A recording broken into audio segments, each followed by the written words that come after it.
Salut, c'est Elisabeth de Hello French. Bienvenue dans une nouvelle vidéo de français.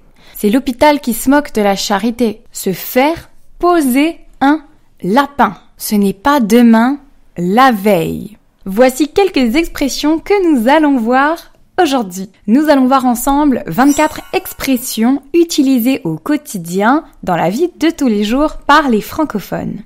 Pour t'aider à réviser ces expressions, je t'ai préparé une fiche d'exercices avec des phrases à compléter, des vrais ou faux ou encore des QCM. Tu peux télécharger gratuitement cette fiche en cliquant sur le lien dans la description. Si tu as envie d'emmener ton niveau de français plus loin, si tu veux progresser plus rapidement, je t'invite à visiter mon école en ligne, la School d'Hello French. Quel que soit ton niveau et tes besoins, je suis sûre que tu vas trouver le cours idéal pour toi. Parmi mes cours, tu vas retrouver les basiques pour passer quelques jours en France ou encore un cours beaucoup plus développé pour apprendre à parler comme un natif. Si tu as des questions sur mes cours en ligne ou sur le français, tu peux m'écrire à l'adresse contact@hellofrench.com. Je lis tous vos emails. Cette expression prendre du recul, on peut l'utiliser au sens propre, donc exactement comme on entend, ou au sens figuré. Quand on l'utilise au sens propre, prendre du recul, ça signifie reculer, aller en arrière.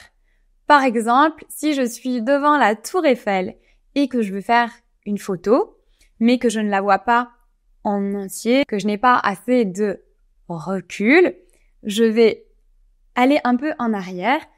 Et là, je peux dire, je prends un peu de recul pour avoir la tour Eiffel en entier. Là, on fait vraiment l'action de reculer, de prendre du recul. Mais la plupart du temps, on utilise cette expression au sens figuré. Prendre du recul, ça signifie regarder les choses, regarder une situation autrement, sous un autre angle.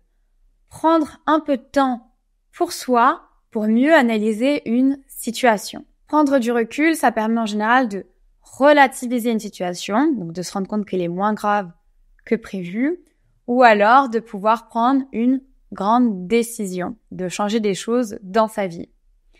Par exemple, quand on est dans une relation avec quelqu'un et que ça ne se passe plus très bien, on peut dire à la personne « j'ai besoin de prendre un peu de recul par rapport à notre relation ». Donc on a besoin de réfléchir, d'analyser ce qui se passe pour pouvoir prendre la bonne décision, pour pouvoir évaluer si la situation nous convient ou pas. Ou par exemple, au travail, si vous êtes extrêmement stressé tous les jours de votre travail, ça peut être bon de prendre du recul pour relativiser. Donc par exemple, si vous travaillez pour un site qui vend des baskets et que vous n'atteignez pas vos objectifs de vente, vous pouvez prendre du recul et vous dire « ce n'est pas grave, je ne fais pas un métier où je sauve des vies, donc ce n'est pas si grave. Je prends un peu de recul, je me rends compte que la situation, elle n'est pas si grave que ça. Ce n'est pas un drame si je n'arrive pas à atteindre mes objectifs de vente. »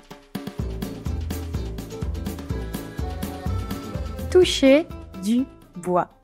C'est une expression que j'aime beaucoup et que j'utilise très souvent. Toucher du bois. Cette expression, elle est surtout utilisée par les gens superstitieux, donc qui ont certaines croyances, qui voient des signes favorables ou défavorables un peu partout autour d'eux. Je ne sais pas si vous êtes superstitieux, mais moi, je suis un peu superstitieuse. Je n'aime pas, par exemple, passer sous une échelle, ou j'ai peur de casser un miroir parce qu'on me dit qu'on aura 7 ans de malheur. Je n'aime pas, par exemple, si j'ai des amis qui vont avoir un bébé, acheter le cadeau avant la naissance. Je suis superstitieuse.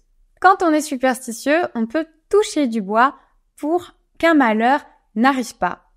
On conjure le mauvais sort.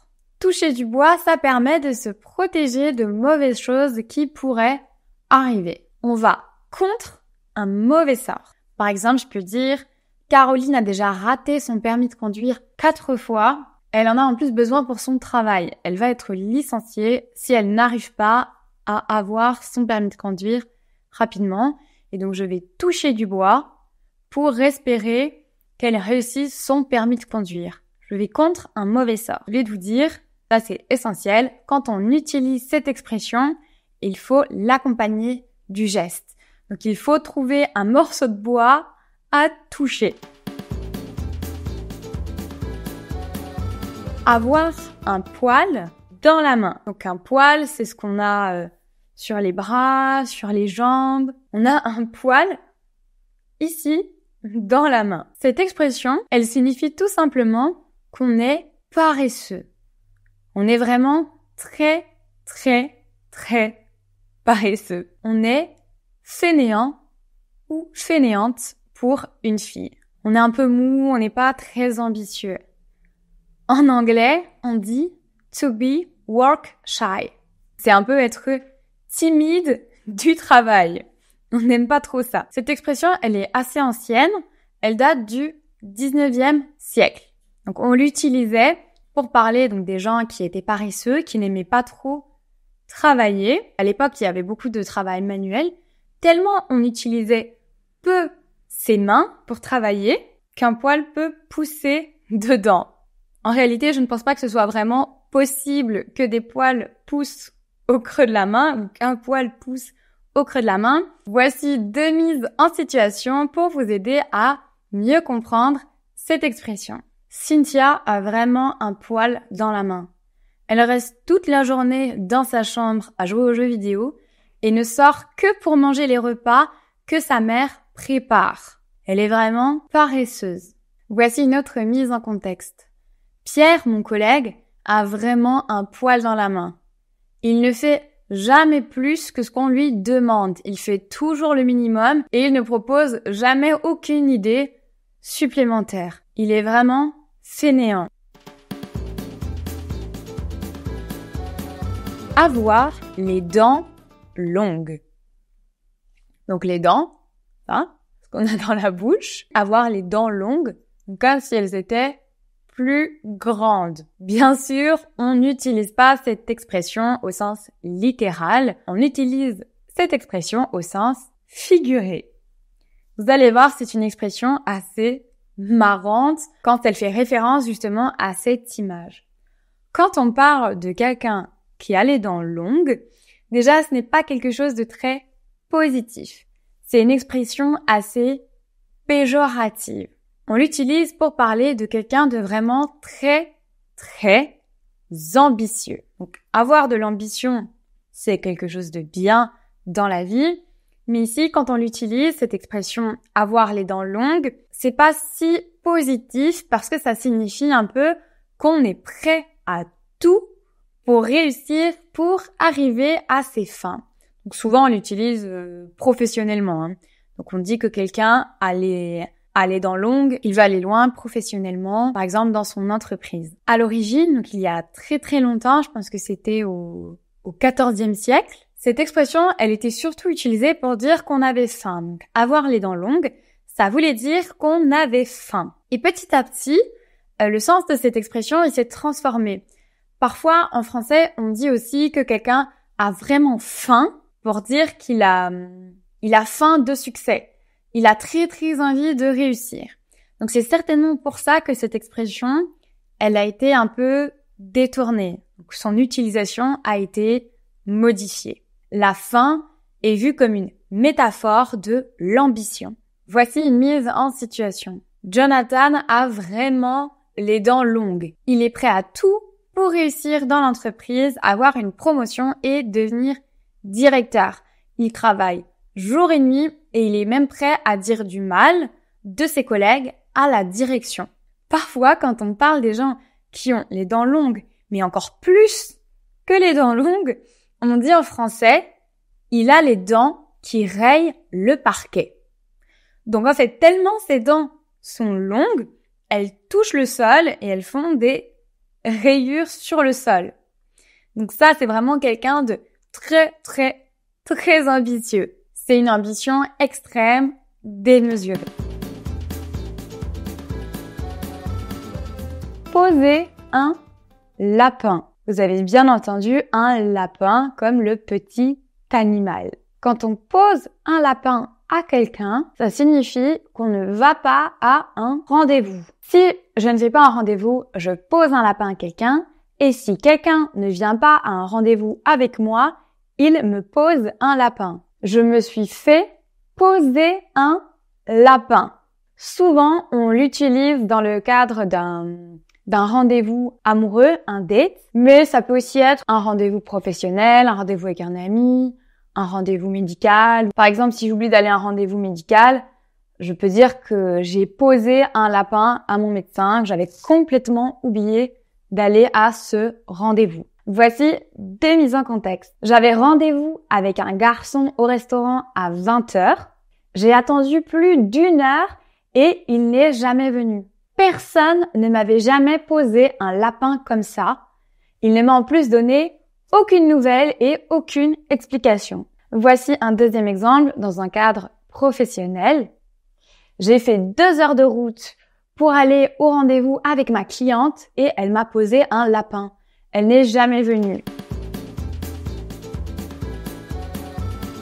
Se prendre un râteau. Littéralement, se prendre un râteau, ça signifie qu'on prend un râteau. Vous voyez, c'est un outil qu'on utilise dans le jardin, souvent pour ramasser les feuilles. On se le prend dans la tête. Et cette expression, elle vient bien justement de cette image. Vous l'avez peut-être déjà vu dans des dessins animés, c'est un peu un gag récurrent. Quelqu'un qui marche et qui va marcher sur une partie du râteau qui est au sol et le râteau se lève et il percute la tête de la personne. Bien sûr, cette expression familière, on l'emploie surtout au sens figuré. Se prendre un râteau, ça signifie qu'on a essayé de séduire quelqu'un, mais que nous ne sommes pas arrivés à nos fins. La personne ne s'est pas laissée séduire, elle nous a mis un stop. Elle n'est pas intéressée par nous. On se prend un râteau. C'est un peu la même douleur, sauf que ce n'est pas une douleur physique, mais c'est une douleur au cœur. Ça fait mal de se prendre un râteau. Par exemple, si je marche dans la rue et qu'un garçon vient me parler et me demande mon numéro de téléphone et que je lui dis non merci, je ne suis pas intéressée, je suis déjà en couple, il va dire qu'il s'est pris un râteau. Et moi, je lui ai mis un râteau. Mettre la main à la pâte. La main et la pâte, ça fait référence à la pâte à pain du boulanger. Quand on dit qu'on met la main à la pâte, ça veut tout simplement dire qu'on aide quelqu'un ou plusieurs personnes à faire quelque chose. Généralement, c'est une tâche assez ennuyeuse, assez pénible. Donc quand on met la main à la pâte, on aide. Je vais vous donner 2 mises en contexte pour vous aider à mieux comprendre l'expression et surtout pour que vous puissiez vous aussi l'utiliser. Voici un premier exemple. Toute la famille a mis la main à la pâte pour cuisiner le repas de Noël. Nous avons cuisiné tous ensemble. Voici une deuxième mise en contexte. Je suis toute seule à faire le ménage de l'appartement. J'aimerais que mon mari mette un peu la main à la pâte, qu'il m'aide à nettoyer, au moins qu'il passe l'aspirateur. Ça va sans dire. Qu'est-ce que ça signifie? Ça va sans dire, ça veut tout simplement dire que c'est évident. On n'a même pas besoin de le dire. Ça va sans dire. C'est que quelque chose est tellement évident que ça ne vaut même pas la peine d'utiliser sa salive pour le dire. Par exemple, si je suis au restaurant et que la personne qui est avec moi et moi-même, nous sommes très gourmands, qu'on adore manger. Je vais demander à la personne, est-ce qu'on prend un dessert? Et la personne va très certainement me répondre, ça va sans dire, pour dire que c'est évident qu'on va prendre un dessert. C'est sous-entendu, c'est une bête question, tellement c'est évident. En autre exemple, par exemple, si vous envoyez votre femme ou votre mari ou votre copain, votre copine, un ami, faire les courses et que vous lui avez demandé de prendre du lait, quand il revient, si vous lui demandez « Est-ce que tu as pris du lait ?» il va répondre « Ça va sans dire. C'est pour ça que j'étais allée aux courses principalement. » Donc ça veut dire que c'est évident qu'il en a pris. Cette expression, elle est très souvent utilisée par les Français qui vous accueillent chez eux. Donc si vous allez à un dîner chez des Français ou si vous allez prendre un goûter, boire un café, c'est une expression que très facilement les Français vont sortir. Cette expression, c'est « fais comme chez toi » ou « faites comme chez vous » si vous vous adressez à plusieurs personnes ou que vous voyez la personne. Quand quelqu'un vient chez vous et que vous voulez qu'il se sente bien, qu'il se sente comme chez lui, vous lui dites « fais comme chez toi ». Donc considère que ma maison est ta maison. Par exemple, si j'ai une amie qui vient et qu'elle me demande « est-ce que je peux avoir un verre d'eau ?» je vais lui dire « fais comme chez toi, les verres sont juste là ». Ça veut dire tu peux te servir toi-même, tu peux prendre un verre et mettre de l'eau dedans. Voici une autre mise en contexte. Donc si un groupe d'amis arrive à la maison pour dîner et qu'il me demande est-ce que tu veux qu'on retire nos chaussures ou on les laisse, je peux leur dire faites comme chez vous, faites comme vous êtes le plus à l'aise. Ça veut dire je leur laisse le choix. Je leur dis vous faites comme vous faites à la maison. Si vous voulez retirer vos chaussures, vous les retirez. Si vous voulez les laisser, vous les laissez. Mine de rien. Un abonné m'a demandé ce que signifiait cette expression mine de rien en commentaire. Nous allons donc le voir ensemble aujourd'hui parce que c'est une expression qui peut intéresser tout le monde. Mine de rien, ça signifie tout simplement sans en avoir l'air, comme si de rien n'était. On l'utilise quand quelque chose est différent de ce qu'on imaginait. La mine, c'est l'apparence. C'est l'air. Cette expression, on l'emploie pour exprimer que les apparences peuvent être trompeuses, que le résultat est différent de ce qu'on attendait. On aurait pu croire que non, mais en fait, si. Je vais vous donner des mises en contexte, ça va vraiment vous aider à mieux comprendre. Par exemple, si je n'avais presque pas étudié pour mon examen de français et que j'ai tout de même eu 16 sur 20, je peux dire je n'avais presque pas étudié pour mon examen, mais mine de rien, j'ai quand même eu 16 sur 20. C'est un résultat auquel on ne s'attendait pas forcément. Voici un autre exemple, une autre mise en contexte. Si on est en hiver et que je suis chez moi, j'ai l'impression qu'il fait froid dehors. Et quand je sors, il y a quand même un peu de soleil. Donc je pourrais dire, mine de rien, il y a quand même du soleil. Ou encore, mine de rien, il y a beaucoup de soleil malgré les nuages. J'ai peur d'attraper un coup de soleil. Et enfin, voici une dernière mise en contexte. Waouh, tu es déjà mariée et tu as 2 enfants? Mine de rien, ça fait déjà 10 ans que je suis en couple avec Thibaut. Le temps passe vite. Donc l'air de rien, le temps est vite passé, sans qu'on s'en rende vraiment compte. Tourner la page. Cette expression, je ne sais pas si vous la connaissez, elle signifie tout simplement passer à autre chose, avancer. On peut même dire qu'on ferme le livre. Ça veut dire qu'on passe à une autre étape de notre vie ou qu'on laisse quelque chose ou quelqu'un derrière nous. Voici quelques mises en contexte pour vous aider à mieux comprendre l'expression. Par exemple, je pourrais dire Greg a complètement tourné la page avec Maëva. C'est terminé, il ne l'aime plus, il ne se remettra plus jamais en couple avec elle. Voici une autre mise en contexte. Par exemple, si j'ai une amie qui était chanteuse dans sa jeunesse, je pourrais lui dire « Ta carrière de chanteuse ne te manque pas ?» et elle peut me répondre « Non, j'ai complètement tourné la page avec ma carrière de chanteuse. Maintenant, je suis chef cuisinière et j'adore mon nouveau métier. J'ai tourné la page, c'est derrière moi. » C'est vu et revu. Moi, j'adore utiliser cette expression, je l'utilise très souvent. On l'utilise pour parler de quelque chose qui n'est pas très original. Donc on dit c'est vu et revu.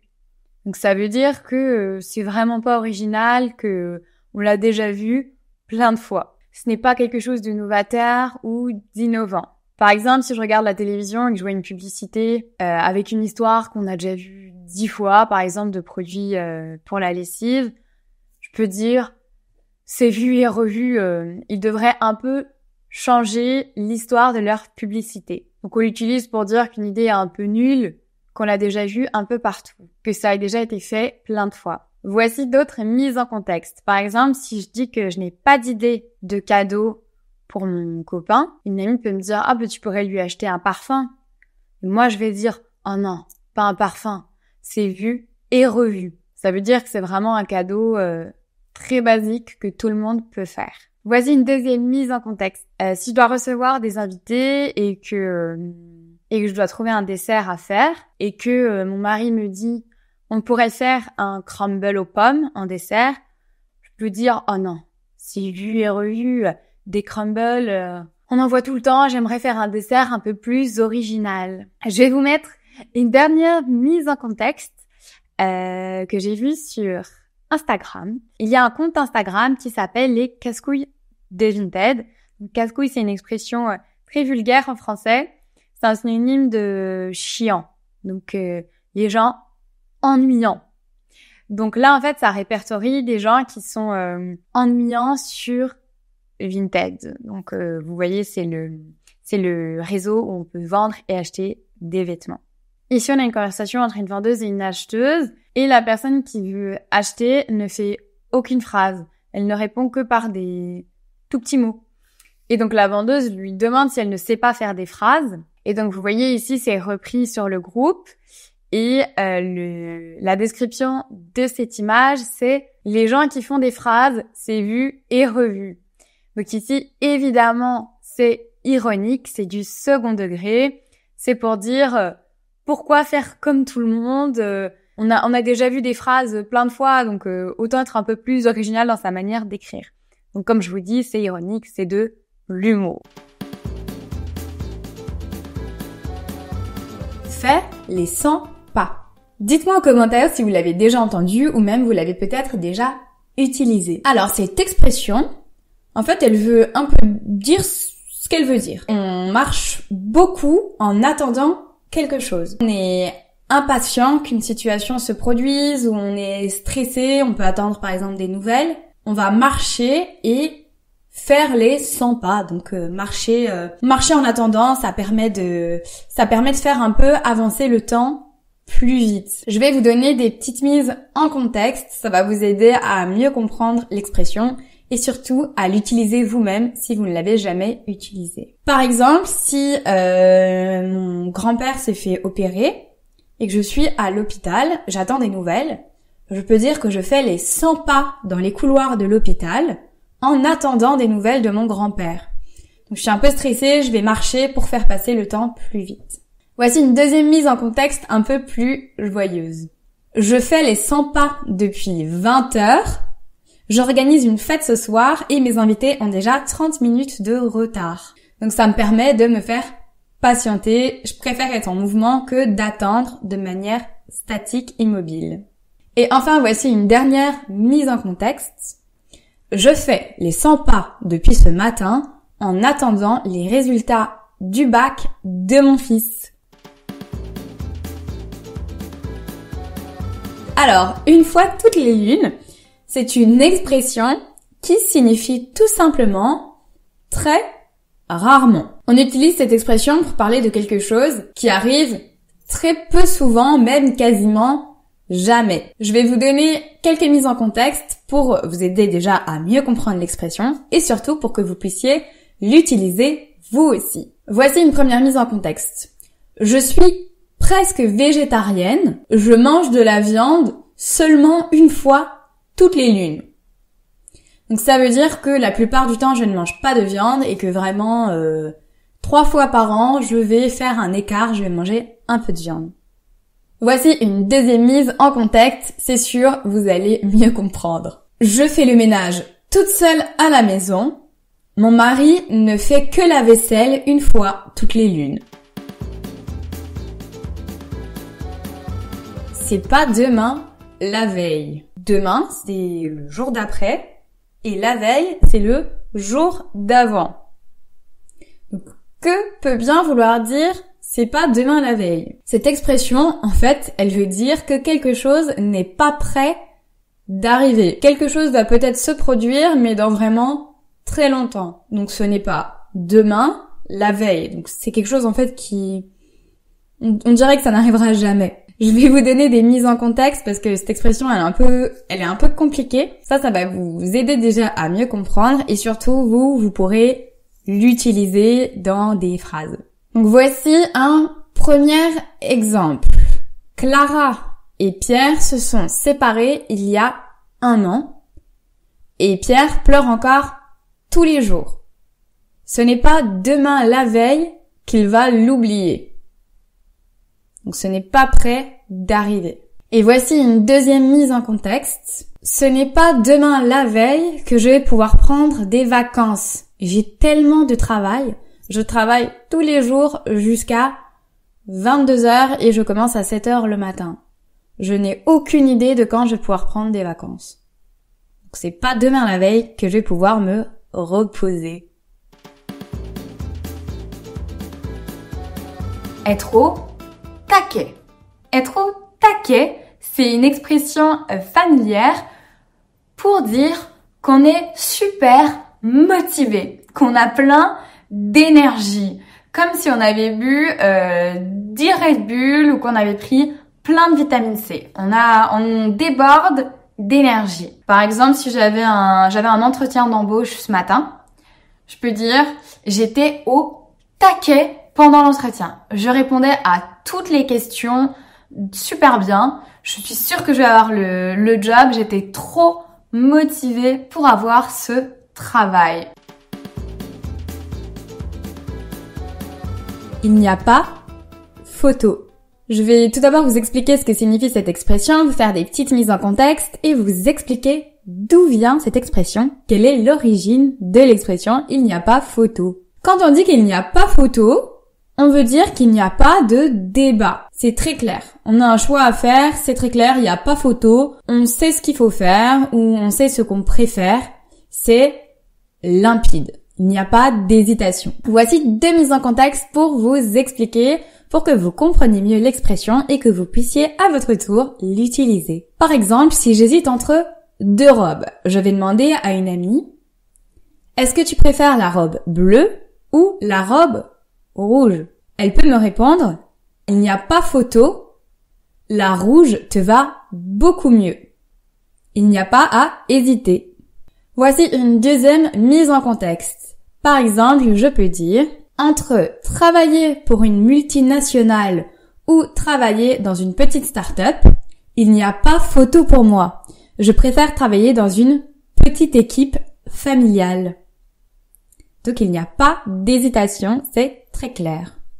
Donc je ne sais pas si vous avez entendu, mais à l'oral, souvent, donc au lieu de dire « il n'y a pas », on va dire « il n'y a pas ». C'est une espèce de contraction de la langue, enfin c'est dans la manière de parler. On va supprimer la première partie, donc « il » et on va juste garder « il n'y a pas photo ». Donc bien sûr, pour parler correctement dans le langage le plus pur, vous devez dire « il n'y a pas photo », mais la plupart des gens à l'oral vont dire « il n'y a pas photo ». Mais d'où vient cette expression ? Cette expression, en fait, elle vient des courses de chevaux. Pour ne pas que les parieurs soient énervés parce qu'ils avaient l'impression que c'était leur cheval qui devait gagner, les organisateurs des courses payaient, déjà à l'époque, des photographes pour bien montrer quel cheval était arrivé en premier. Parfois, il n'y avait pas du tout de débat et ils étaient très éloignés, les chevaux. Donc on disait, il n'y a pas photo. C'est de là que vient cette expression.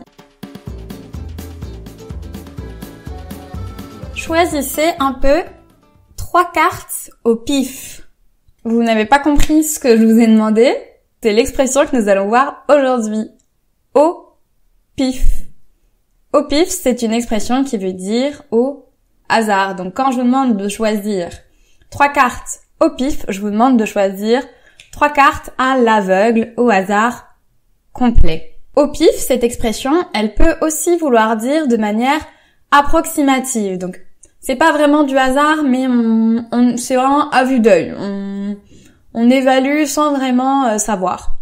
Donc par exemple, je pourrais vous demander, vous pensez que la distance entre la bibliothèque et moi est de combien? Donc vous pourriez me répondre au pif 3 mètres. Ça veut dire que c'est assez approximatif. Vous ne le savez pas vraiment, mais vous dites un peu au hasard, comme ça vous semble, comme ça vous paraît, mais bien sûr vous n'avez pas de mètre pour mesurer. Par exemple, vous pouvez aussi souvent utiliser cette expression en cuisine. Si vous n'avez pas de balance pour peser les ingrédients, vous allez faire une recette un peu au pif. Vous allez dire bon, j'avais pas de balance, donc j'ai un peu mis le sucre, la farine, le lait au pif. Comme ça me semblait, j'ai fait du mieux que je pouvais sans pouvoir vraiment mesurer. C'est l'hôpital qui se fout de la charité ou c'est l'hôpital qui se moque de la charité. Si on dit c'est l'hôpital qui se fout de la charité, l'expression est vraiment très très familière. Alors que c'est l'hôpital qui se moque de la charité, on peut l'utiliser dans plus de contextes. Mais que veut dire cette expression? Quand on l'utilise, on veut dire à quelqu'un qu'il nous fait un reproche ou qu'il nous pointe un défaut, alors que cette personne a aussi ce défaut, fait aussi quelque chose de mal. Vous allez certainement mieux comprendre avec des mises en contexte. Par exemple, si j'ai mangé toutes les chips qu'il y avait chez moi et que quelqu'un me le reproche, par exemple mon mari va me le reprocher, va me dire « tu as mangé toutes les chips », moi je vais lui dire « c'est l'hôpital qui se moque de la charité, toi tu avais mangé tous mes yaourts ». Donc vous voyez, quelqu'un me fait un reproche, mais moi je trouve que cette personne elle ne vaut pas mieux que moi, elle fait les mêmes erreurs que moi, donc je vais lui dire « c'est l'hôpital qui se moque de la charité ». Voici une autre mise en contexte. Par exemple, au travail, je peux dire « mon patron me fait des reproches en disant que je prends une trop longue pause déjeuner le midi, alors que je ne prends qu'1 heure ». Je peux dire « c'est vraiment l'hôpital qui se fout de la charité, lui il part tous les jours à midi et revient à 14 heures, il prend 2 fois plus de temps ». Donc c'est l'hôpital qui se fout de la charité. Donc il me fait un reproche et lui, il fait la même chose, même pire. Boire des coups. Santé. Boire des coups, c'est tout simplement une expression qui signifie boire un verre, boire des verres. Donc c'est quand on va passer un moment convivial, un chouette moment avec par exemple des amis ou sa famille et on va donc boire des verres, donc on peut prendre un coca, une bière, du vin. L'idée c'est juste passer un moment ensemble, donc soit dans un bar, souvent c'est dans un bar qu'on va boire des coups, mais ça peut être dans des appartements, chez un ami, chez son amoureux. Voilà, l'idée c'est de passer un bon moment, un moment de partage. Je vais vous donner 2 petites mises en contexte pour bien comprendre l'expression et que vous puissiez l'utiliser. Par exemple, si je demande à un collègue ce qu'il a fait ce week-end, il peut me répondre « Je n'ai pas fait grand-chose, j'ai juste été boire des coups avec des amis ». Un autre exemple, ça pourrait être si quelqu'un m'écrit un petit message pour demander si je suis disponible. Je peux répondre « Non, je suis en train de faire une vidéo YouTube, mais si tu veux, on peut se retrouver après pour boire des coups au petit bar en bas de chez moi ». L'expression c'est le serpent qui se mord la queue.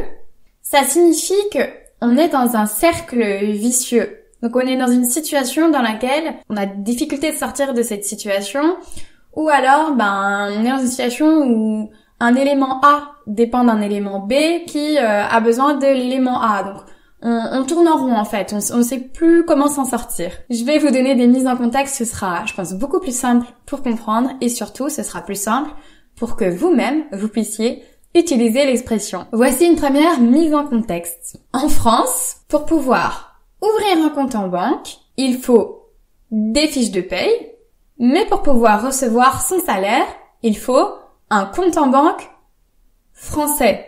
Je ne peux pas toucher mon salaire puisque je n'ai pas de compte en banque, mais je ne peux pas ouvrir de compte en banque puisque je ne touche pas de salaire. Donc on peut dire que c'est le serpent qui se mord la queue. On ne sait pas par où commencer. On est dans un cercle infini. Noyer le poisson.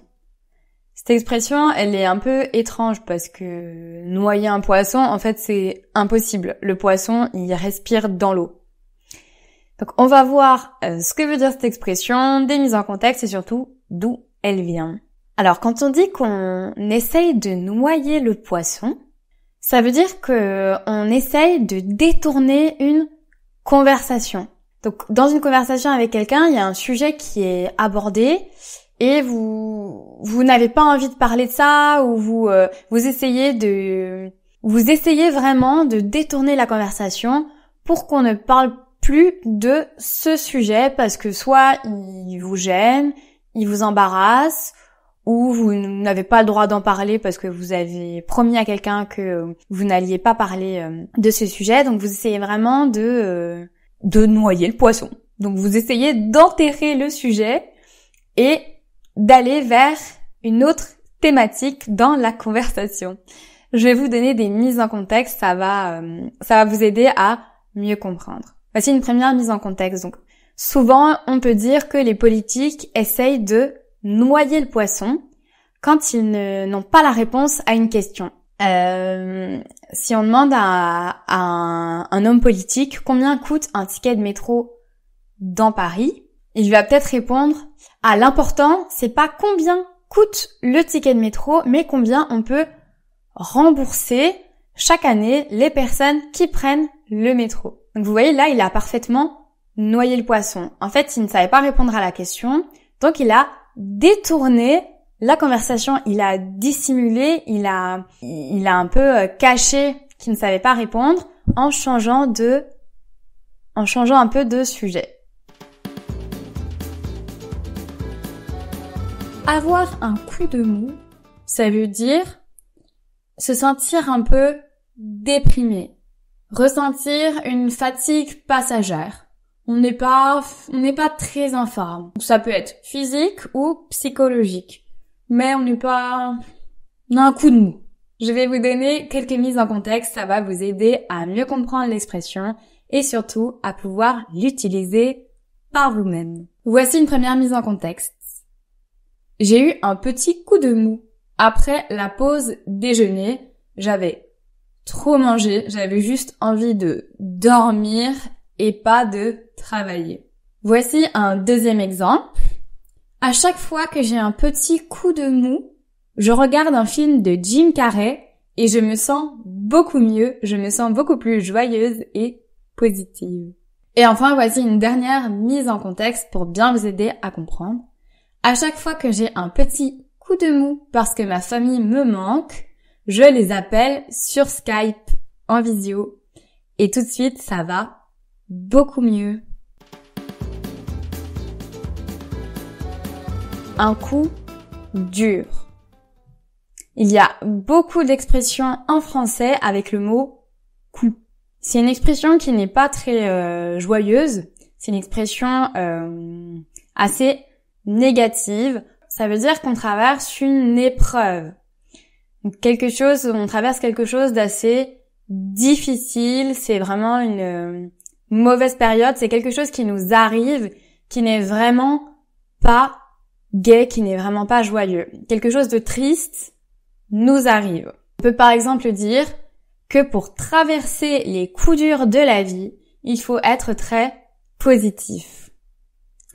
Un coup dur, ça peut être par exemple le décès d'un proche, ça peut être perdre son travail, ça peut être échouer à un examen, ou encore ça peut être qu'est-ce que ça peut être? Ça peut être par exemple une séparation amoureuse, une difficulté qui nous arrive, une épreuve. Je vais vous donner 2 mises en contexte pour vous aider à mieux comprendre l'expression et surtout pour que vous puissiez vous aussi l'utiliser dans des phrases quand vous parlez en français. Voici une première mise en contexte. J'ai été licenciée de mon travail en mars dernier. Ça a été un vrai coup dur pour moi. J'ai mis plusieurs mois à m'en remettre. Voici une deuxième mise en contexte. L'équipe de football de Belgique a été éliminée à la Coupe du Monde par la France. Ça a vraiment été un coup dur pour les Belges qui se voyaient déjà en finale de la Coupe du Monde. Voilà, la vidéo est terminée. J'espère qu'elle vous a plu, que vous avez pu apprendre des nouvelles expressions. Si c'est le cas, mettez bien sûr un j'aime. Et si vous n'êtes pas encore abonné et que vous voulez progresser en français, abonnez-vous tout de suite et activez la cloche. Je vous dis à bientôt.